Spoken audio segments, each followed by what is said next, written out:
Welcome to my class, students. We are doing English grammar and the chapter is punctuation marks, and this is session 2. In this session we are doing sentence boundaries, exclamation and interrogation. तो sign of exclamation and sign of interrogation ये भी sentence boundaries के अंतर्गत आती हैं. Let's start the session. Now, a question mark, that is a sign of interrogation, is placed at the end of a sentence which is a direct question. तो इसीलिए इसको sentence boundary बोलते हैं. तो क्या है, जब direct हम question करते हैं what are you doing, तो sign of interrogation. तो question mark से पता चलता है कि ये जो है direct question है. What is the capital of words? Now, if the question is a direct quotation repeating the speaker's exact words, a question mark is still used. कभी कभी क्या होता है, जब हम डायरेक्ट इनडायरेक्ट नरेशन, आप अगर मेरे सेशन में जाओगे तो you will see many direct question that is under the quotation mark. तो जब हम वो स्पीच जो है, कोटेड स्पीच अगर क्वेश्चन है, तो भी हम क्या करेंगे, हम साइन ऑफ इंट्रोगेशन लगाएंगे.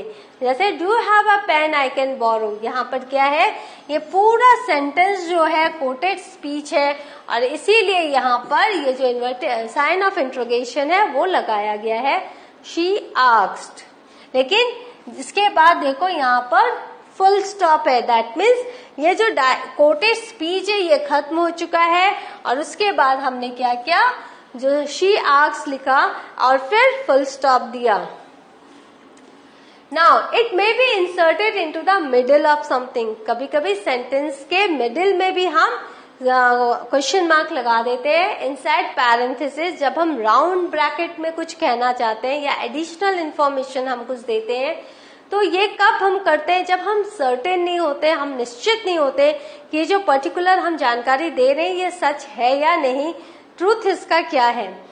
तो जैसे for example John of arc 1412. अब मुझे जो इस साल है इसके उसमें कुछ डाउट है, मैं सर्टेन नहीं हूं, तो मैंने क्या क्वेश्चन मार्क लगा दिया कि यदि गलती से कुछ ऊपर नीचे भी हो तो ठीक है, मैं निश्चित नहीं हूं, ये मैंने क्लियर किया.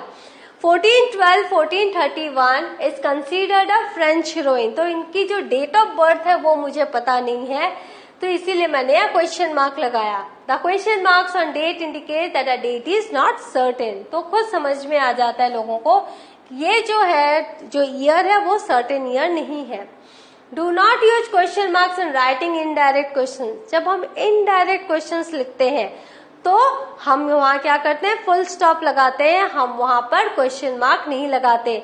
मैंने जो कैपिटल एंड पीरियड का सेशन किया है उसमें मैंने ये बातें, ये जो पॉइंट है वो उसको एक्सप्लेन किया है.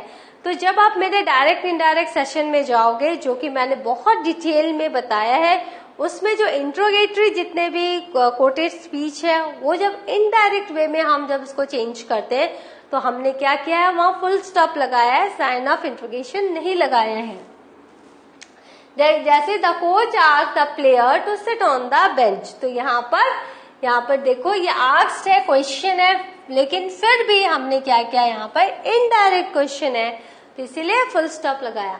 Use the question mark statements ending with question tags. Question tags क्या होते हैं, जब सेंटेंस कंप्लीट होता है और फिर जब हम दो जो शब्द लिखते हैं क्वेश्चन की तरह हम पूछते हैं तो वहां क्वेश्चन मार्क लगता है. जैसे you didn't find those document, did you. तो यहाँ डिड यू जो है वो क्वेश्चन मार्क रहेगा.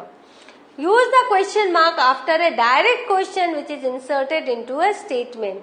तो जब हम डायरेक्ट क्वेश्चन करते हैं, ठीक है, तो वहां पर क्या होता है, हम क्या करते हैं, क्वेश्चन मार्क लगाते हैं. जैसे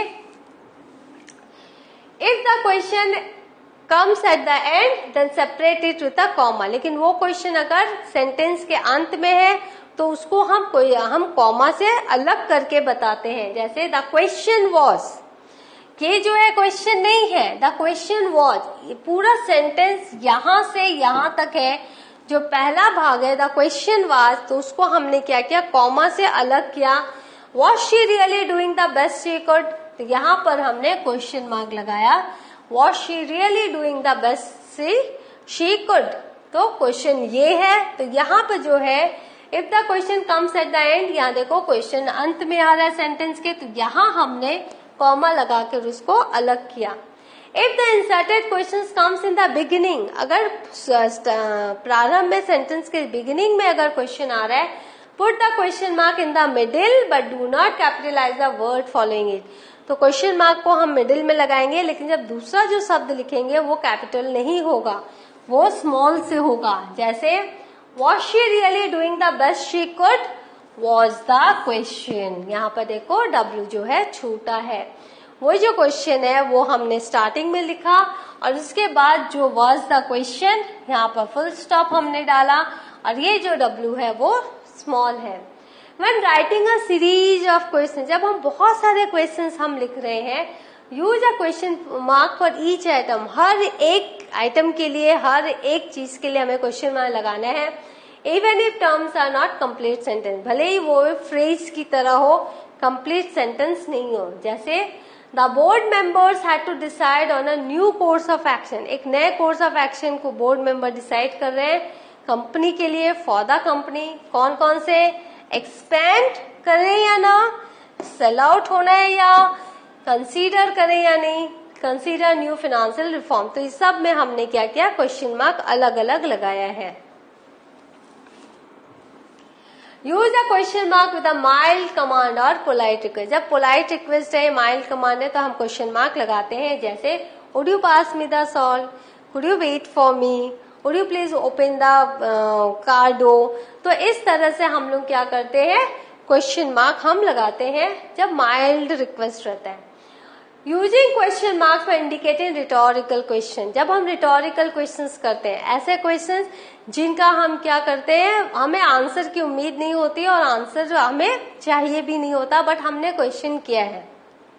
जैसे इज रेन वेट, क्या बारिश गीला है, what does life mean, life का मतलब क्या है। तो इस तरह से जो रिटोरिकल क्वेश्चंस होते हैं उसमें आप आंसर्स एक्सपेक्ट नहीं करते, आप क्वेश्चंस करते हो। तो उसमें भी चूंकि क्वेश्चन है, ऑक्सिलरी पहले आया है, तो हमने क्वेश्चन मार्क लगाया है। यहाँ देखो ऑक्सिलरी इज पहले आया है, यहाँ WH व्हाट पहले आया है, क्वेश्चन के स्टाइल में लिखा हुआ है, तो हमने क्वेश्चन मार्क लगाया।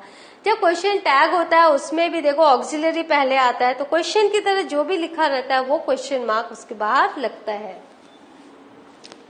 When a question mark is used with parenthesis, parenthesis माने जब हम एडिशनल इंफॉर्मेशन देते हैं, उसको हम जब राउंड ब्रैकेट में लिखते हैं, ये राउंड ब्रैकेट में जो हम एडिशनल इंफॉर्मेशन देते हैं, तो वहां पर क्वेश्चन मार्क कैसे लगेगा। तो put it inside the parenthesis if the enclose sentence stands alone. अगर ये ब्रैकेट के अंदर पूरा एक सेंटेंस क्वेश्चन का है, तो हमें क्वेश्चन मार्क ब्रैकेट के अंदर ही लिखना है। When the parenthesis encloses part of a sentence, लेकिन अगर ब्रैकेट के ये जो राउंड ब्रैकेट है उसके अंदर अगर सिर्फ पार्ट ऑफ अ सेंटेंस है, तो फिर हम क्वेश्चन मार्क बाहर की तरफ रखेंगे।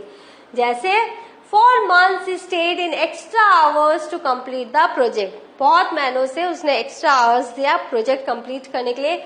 Was she that eager to get promoted, क्या वो इतना प्रमोशन के लिए ईगर थी। यहाँ पर हमने क्या किया, क्वेश्चन मार्क अंदर लिखा, क्योंकि पूरा सेंटेंस जो है वो राउंड ब्रैकेट के अंदर है, right.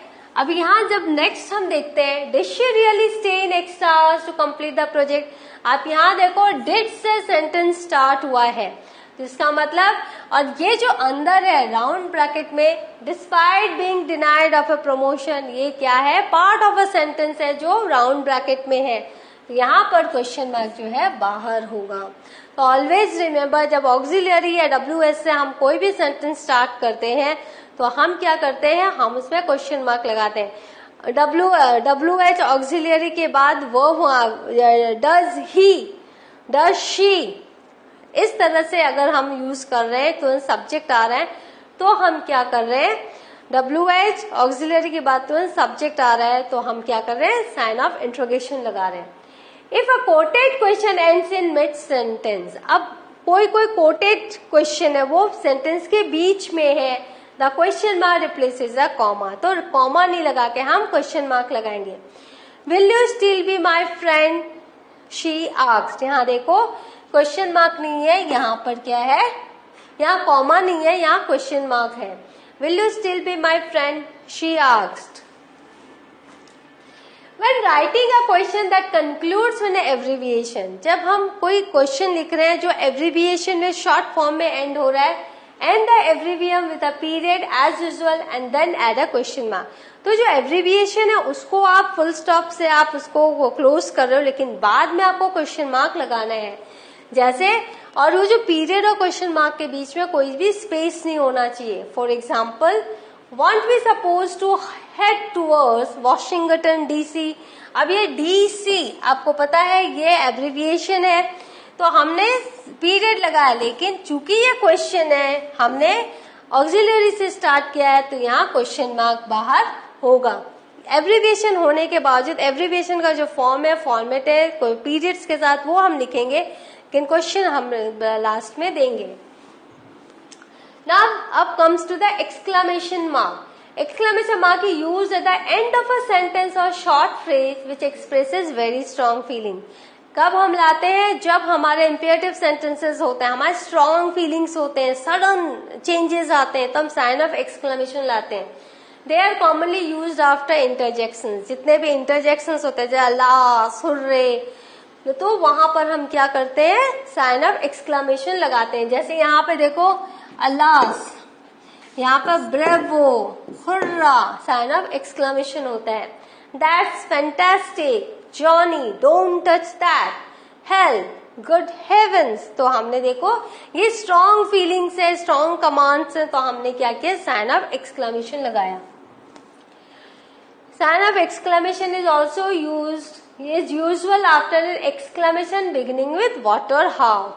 What a beautiful flower. तो sign of exclamation. How beautiful you are. Sign of exclamation. How well Marcel bowled yesterday. Sign of exclamation. You can also use it to show that a statement is very surprising. कोई एक आप कोई statement लिख रहे हो, sentence लिख रहे हो, आपको बहुत सरप्राइजिंग उसको एंड देना है, तो आप साइन ऑफ एक्सक्लेमेशन लिखते हो, लगाते हो. जैसे to educate about decomposition of body. कैसे बॉडी डिकम्पोजिशन होती है, गलती है body. The scientist open the tomb. Scientist ने क्या किया? टॉम खोला. It was empty. वहां तो मुर्दा नहीं था, शव नहीं था. तो यहाँ पर क्या एक सरप्राइजिंग एलिमेंट आ गया, तो हमने साइन ऑफ एक्सक्लेमेशन लिखा, लगाया. तो यहाँ पर जब हम पढ़ेंगे तो कैसे पढ़ेंगे? It was empty. तो एक फीलिंग आ गई, right. Now to draw attention to an interruption. जब हम कोई स्टेटमेंट लिखते हैं और कोई पर्टिकुलर वर्ड पे हमें अपना अटेंशन किसी का लाना रहता है, तो साइन ऑफ एक्सक्लेमेशन लगाते हैं. ऑन द ओकेजन सिंपल है, लेकिन रेयर ओकेजन, कभी कभार, तो हमने यहाँ पर साइन ऑफ एक्सक्लेमेशन लगाया. Using a Latin abbreviation needs proper punctuation. कभी कभी हम लैटिन एब्रीविएशन लगाते हैं, लेकिन वहां पर प्रॉपर पंक्चुएशन जरूरी है. Avoid using exclamation marks in a formal writing. जब हम फॉर्मल राइटिंग करते हैं तो हम एक्सक्लेमेशन मार्क्स नहीं लगाते हैं. Never use 2 or 3 of them in a row. हम एक ही रो में 3 एक्सक्लेमेशन मार्क्स या 2 एक्सक्लेमेशन मार्क्स नहीं लगाते हैं. This is totally wrong. जैसे सुपर डुपर 3 एक्सक्लेमेटरी मार्क नहीं, एक काफी है, वही एक लगाना है. In dialogue use the exclamation point to indicate a strong command. जब हम डायलॉग बोल रहे हैं और हमें स्ट्रॉन्ग कमांड देना है, तो साइन ऑफ एक्सक्लेमेशन हम लगाते हैं इंपेरेटिव सेंटेंसेस में. This denotes a firm and direct order. जैसे clean the elephant enclosure now. तो हमने क्या किया? वो बहुत ही हमने हार्श कमांड दिया है, एक स्ट्रॉन्ग कमांड दिया है, तो हमने साइन ऑफ एक्सक्लेमेशन लगाया. An exclamation point is used before the closing quotation mark if it applies just to the quoted text.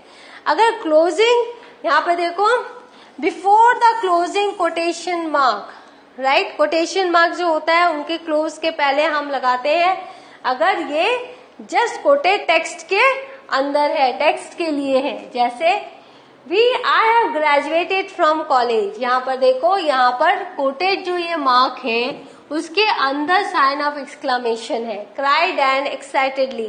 Dan बहुत एक्साइटेडली उसने क्या कहा कि मैं ग्रेजुएट हो गया कॉलेज से. तो ये पूरा सेंटेंस जो है एक्सक्लेमेटरी सेंटेंस है, तो यहाँ पर क्या है? हमने साइन ऑफ एक्सक्लेमेशन लगाया. Put the exclamation point outside the closing quotation mark if it applies to the entire sentence.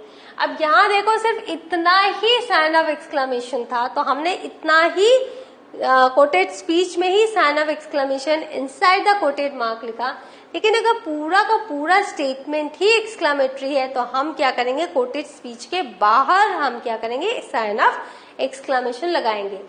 जैसे if only I could finally से, काश मैं कह सकता, यहाँ पर आपका कॉमा स्टार्ट होते हैं inverted comma, I have graduated from college like all my friend, that means मैं ग्रेजुएट नहीं हो पाया. यहाँ पर sign of exclamation at the end of the sentence है. कोटेड स्पीच सिर्फ कॉलेज तक है. Understood? With parenthesis, put it inside the parenthesis if only the enclosed text is exclamatory. अगर हम राउंड ब्रैकेट में हमको कोई एक्सक्लेमेटरी सेंटेंस हमने लिखा है तो वो राउंड ब्रैकेट के अंदर वो साइन ऑफ एक्सक्लेमेशन होगा. जैसे for months I stayed in extra hours to complete the project, I couldn't bear it. अब ये जो है पूरा सेंटेंस है, ये एक्स्ट्रा है, एक्स्ट्रा इन्फॉर्मेशन है, एक्सक्लेमेटरी सेंटेंस है, तो राउंड ब्रैकेट के अंदर हमने पूरा सेंटेंस लिखा है तो साइन ऑफ एक्सक्लेमेशन भी राउंड ब्रैकेट के अंदर है. When the whole sentence is exclamatory, put the exclamation part outside the parenthesis. अगर कोई एक पर्टिकुलर पार्ट है, यहाँ पर देखो एक पर्टिकुलर पार्ट है और पूरा का पूरा जो पार्ट है वो एक्सक्लेमेटरी सेंटेंस है तो हमने लिखा वहां अंदर लिखा. लेकिन अगर पूरा सेंटेंस ही एक्सक्लेमेटरी है और एक पूरे सेंटेंस का कोई पार्ट ही अंदर द ब्रैकेट है तो हम साइन ऑफ एक्सक्लेमेशन बाहर लगाएंगे, that is out of that parenthesis या round bracket. For example, it just not fair that Dan has to work overtime despite being denied of a promotion. ये जो है वो पार्ट ऑफ अ सेंटेंस है जो under the close bracket है. हम यहाँ पर क्या करेंगे, अंडर राउंड ब्रैकेट है तो ये पूरा एक्सक्लेमेटरी सेंटेंस है तो यहाँ sign of exclamation round bracket के बाहर होगा. So what have we learned? We have learned how to use a sign of exclamation, how to use interrogation mark. In the next session, I will talk you about your other punctuation marks. Till then, have a good revision. Thank you.